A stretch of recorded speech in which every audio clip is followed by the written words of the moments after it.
What's up, guys? So in the next two videos that we're going to be doing puzzles 21 and 22.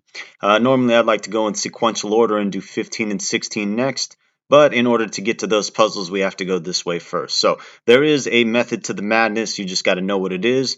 And for these puzzles, we got to do them first. So what we're going to do is we're going to go to a certain page in the book in the field guide to the fair people. And that page is going to be the Handy Manticore, who we've already talked about in Puzzle 13. Now, I haven't gone through all of this information with you because obviously if you want to know what you're doing, you guys got to figure it out yourselves. But I am going to point this out because it is something that we're going to need. So in the top right area from Handy Manticore's secret, is that he writes the instructions for do-it-yourselfers, and he does so employing ancient, mysterious, incomprehensible, eldritch, elvish runes. Basically means that he tries to make this difficult for you, but if we know what we're doing, we're going to figure it out.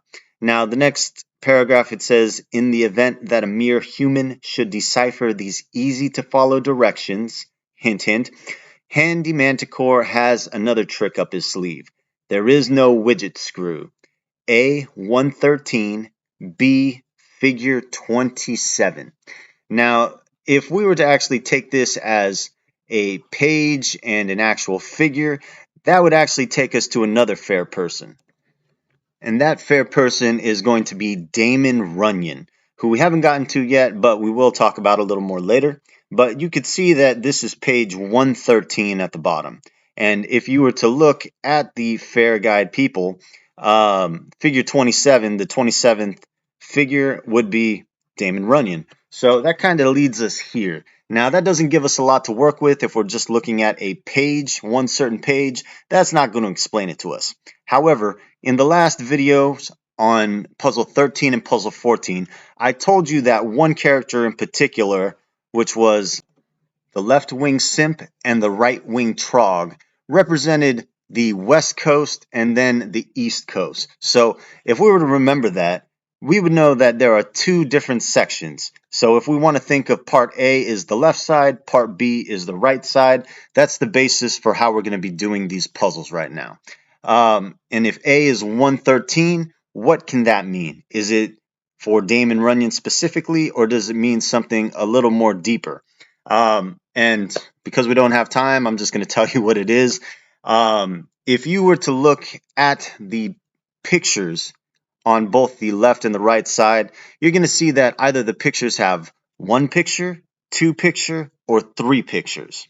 And also, the pictures are either going to be drawn by either John Jude Palancar, Overton Lloyd, or John Piard, and the pictures would be taken by Ben Assen, who is listed as the photographer in the book. So we either have drawings or we have photographs. What we're going to be doing for Puzzle 21 is 113. We're going to be looking for any picture on the left side that has either one picture or three pictures. It doesn't matter if they're photographed or if they're drawn. Those are the ones that we're going to be looking for. So with that being said, we're going to get started.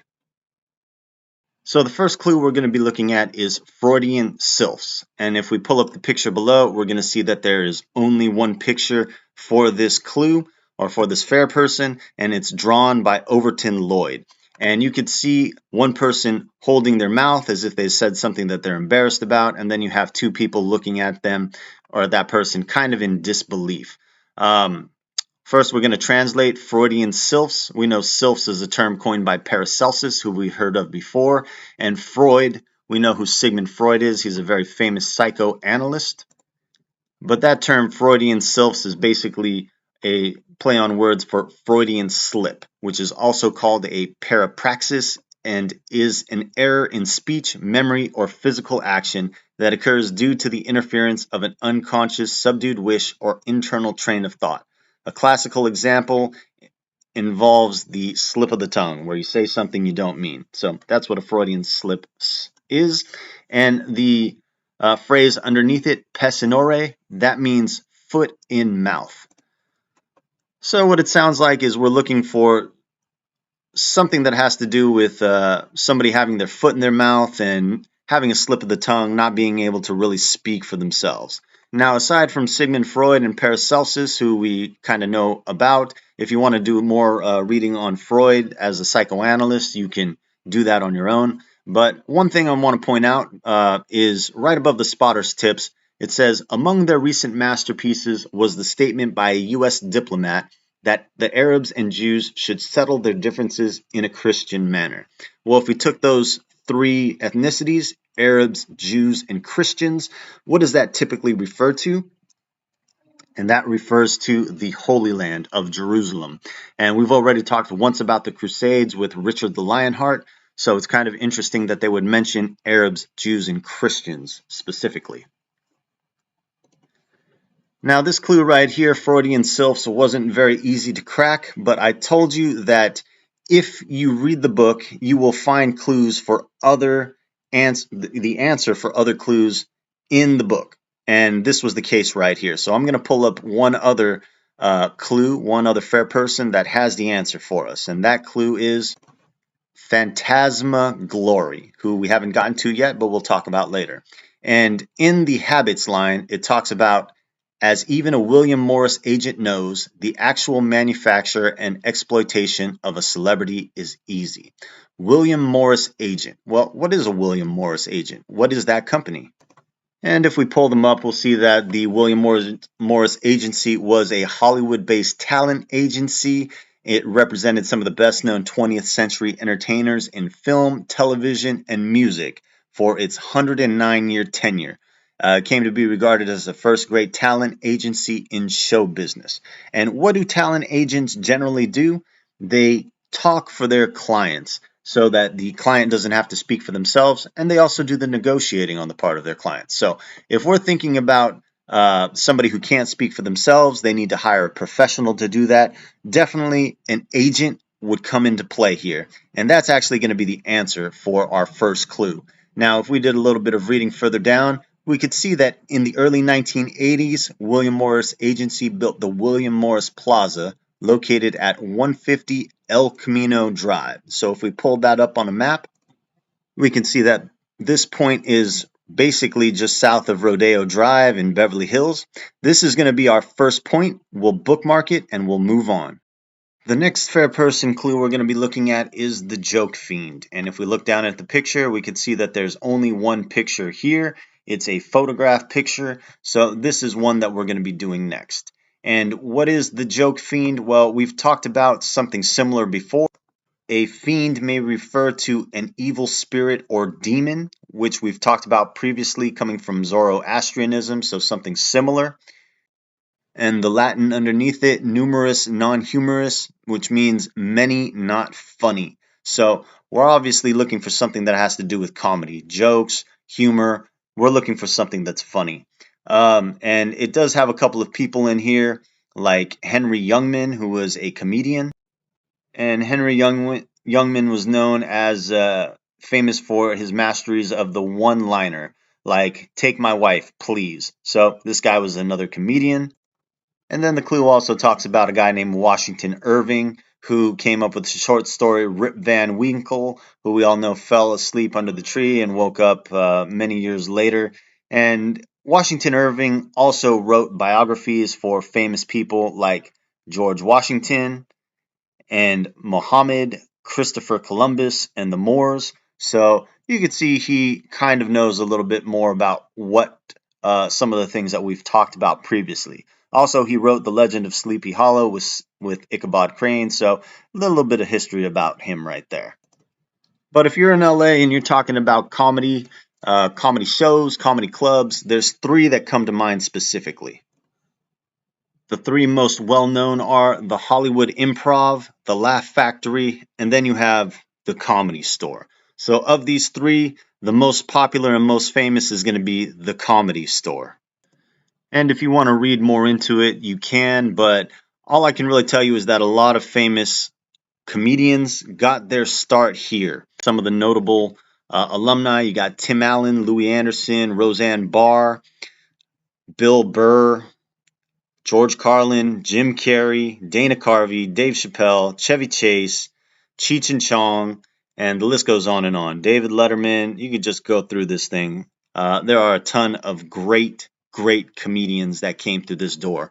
And some of these guys also used to sleep at the owner's house, and they used to party and do a lot of different stuff. So if you want to read about that, go for it. But the Comedy Store, that's going to be the answer to our next clue. The most famous comedy store in Southern California, I would venture to say. So the Comedy Store is going to be our next clue. We'll bookmark it and move on. So the next fair person clue we're going to be looking at is passing fancies. And if we look down at the picture, we can see that there is a picture of a bunch of people kind of floating around. They're flying. Some have Mickey Mouse hats on. Some have Davy Crockett hats on. Some have hippie peace symbols. There's a bunch of different kinds of shoes, weird visors. Some people look like singers with beads around, and this is one person has a hula hoop right here, which is kind of funny. Ephemeral hula. But there's a bottle of Perrier right here. So it only has one picture, so this is what we're going to be doing next. Some of the things mentioned in here are Smurfs, which I thought was interesting. It was, I believe, a Hanna and Barbera creation, but Smurfs were actually created by the main character in there, or the main villain. And if you ever like the Joe Rogan podcast, I would suggest checking out the Cat Williams Joe Rogan podcast. Funny enough, he actually talks about Smurfs in there, and he has some interesting things to say. And another one he mentions was Mork from Mork and Mindy. And if you know who Mork and Mindy are, that was played by Robin Williams, the great Robin Williams. And he was actually a performer over at the Comedy Store, one of the more famous veterans. And he got his start from there, and he blew up. So a little bit about some of the clues there. And if we wanted to translate this ephemera hoopla hula, well, if we were to look up what ephemeral is, it says lasting for a very short time, like fashions are ephemeral. So if we looked at the picture, we could see that a lot of those people had a lot of different kinds of fashions, and that is going to help us with our next clue. If we look down in LA, there is an area that is called the Fashion District. And the Fashion District was actually once called the Garment District. And if we pull up a little bit of information, we know that the District was once known as the Garment District. And I believe that in New York City, there's actually a Garment District there as well. Kind of interesting. But yeah, the Fashion District.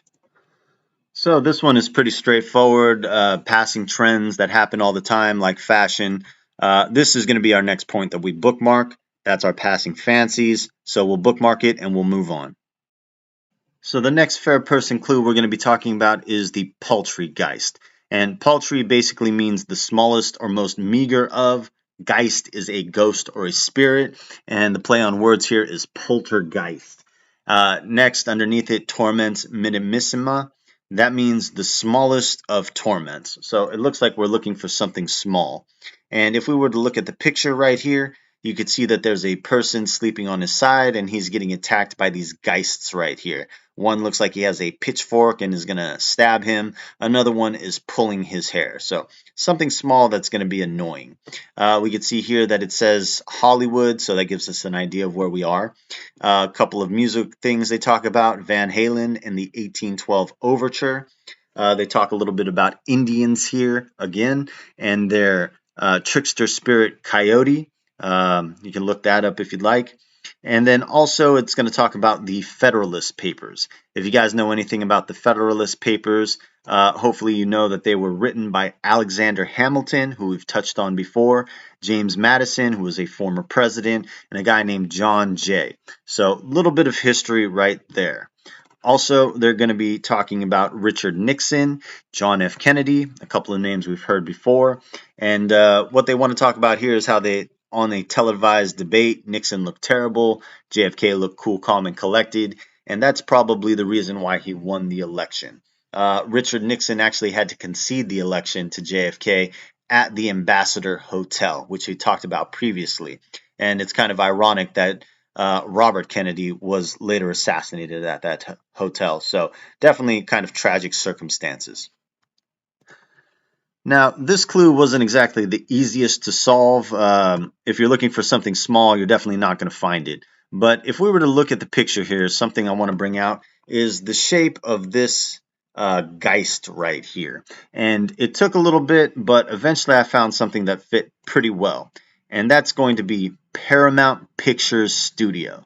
Now, what does Paramount mean, first of all? It means the most important. So, contrary to what paltry means, which is the smallest and most meager, probably insignificant, paramount is the opposite. It means the most important. So, we're dealing with something completely opposite.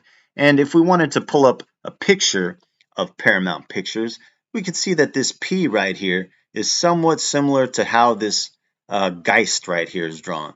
Also, the mountain is right up in here.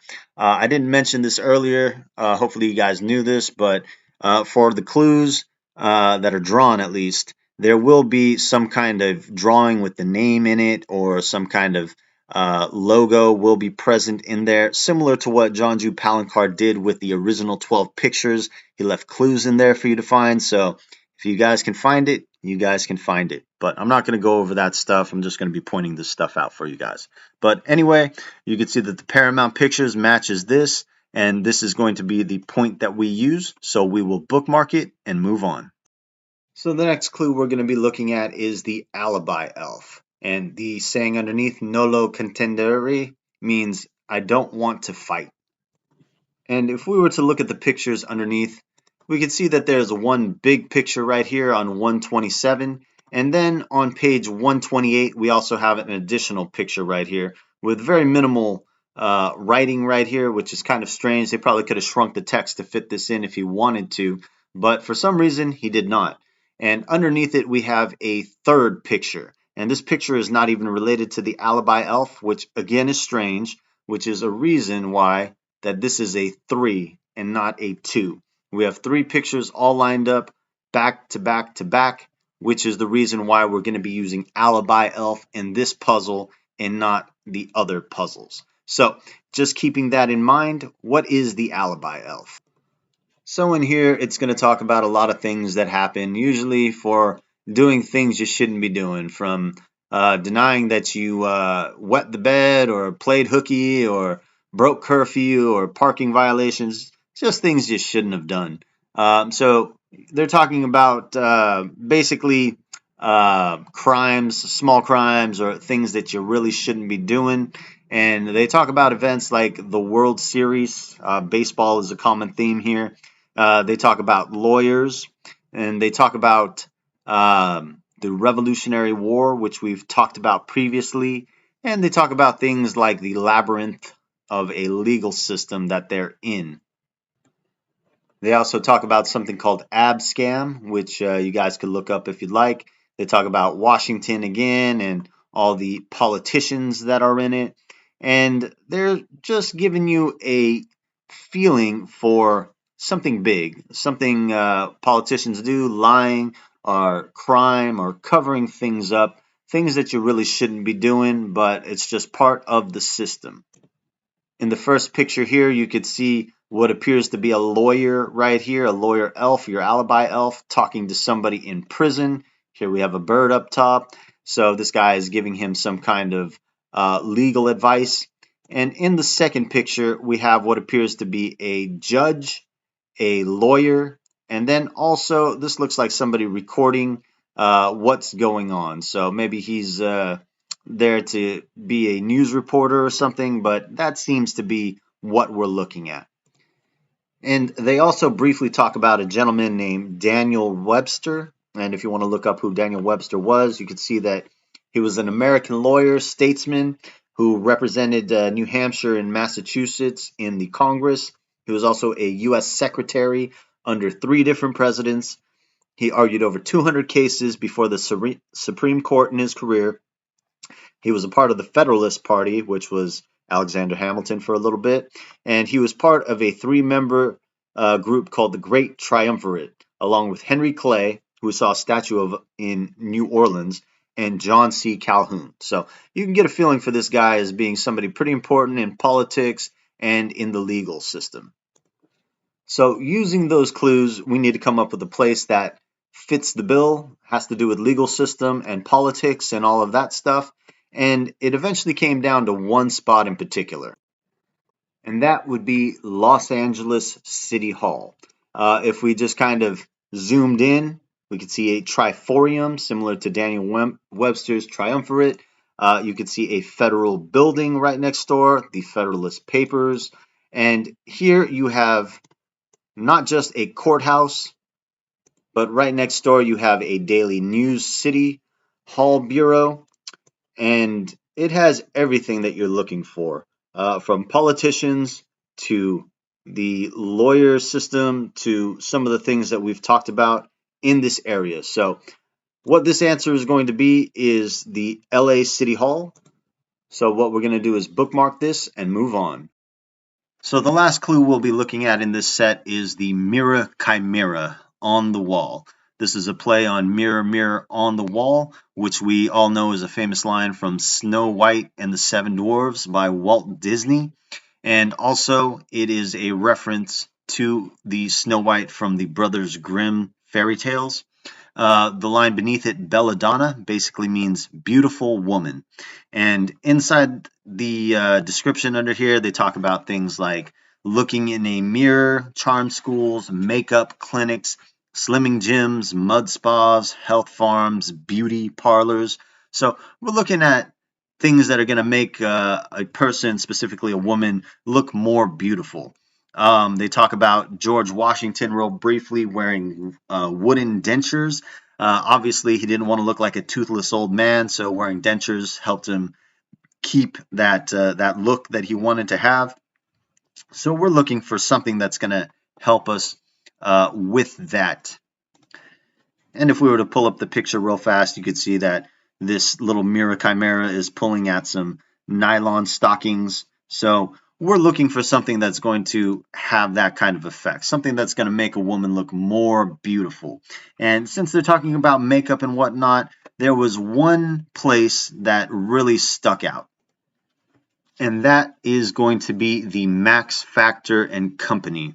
Max Factor, he specialized in movie makeup. He was a pioneer in cosmetics, and he's the one that did all the makeup for Hollywood's elite, starting in the early 1900s all the way till he died. Some of his clients were Gloria Swanson, Mary Pickford, Jean Harlow, Claudette Colbert, Betty Davis, Joan Crawford, Lucille Ball, Judy Garland. So definitely some heavyweights at the time.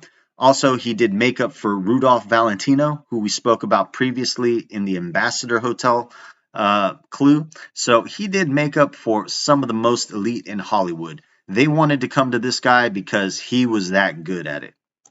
And also in 1920, he actually named his products makeup. So that term makeup that everybody says now, that's because of Max Factor. Before then, he would call it cosmetics, but after that, he would refer to it as makeup. So the Max Factor building now is actually not in existence. They've converted it to the Hollywood Museum. You could still see some of the Max Factor signage on the building, but this is where the Max Factor building used to be. So what we'll do is we'll bookmark this and we'll see what we can find on our map, since this was the last clue of the set. So here we are with our map, and we have 6 points on the map. What we'll do is we'll pull this up in Paint and do a little connecting the dots. So let's see what we can find by connecting the dots. We go from here up and around, down and up. And we have seen this style before, haven't we? A long top and a small base. If we looked at our Milwaukee picture previously, we can see that we have that long top, small base. This is very similar to that. So what do you know? There is a similarity in styles that we have found. So now that we have this, we are done with this LA part 2. We'll be moving to puzzle 22. So I'll talk to you guys then.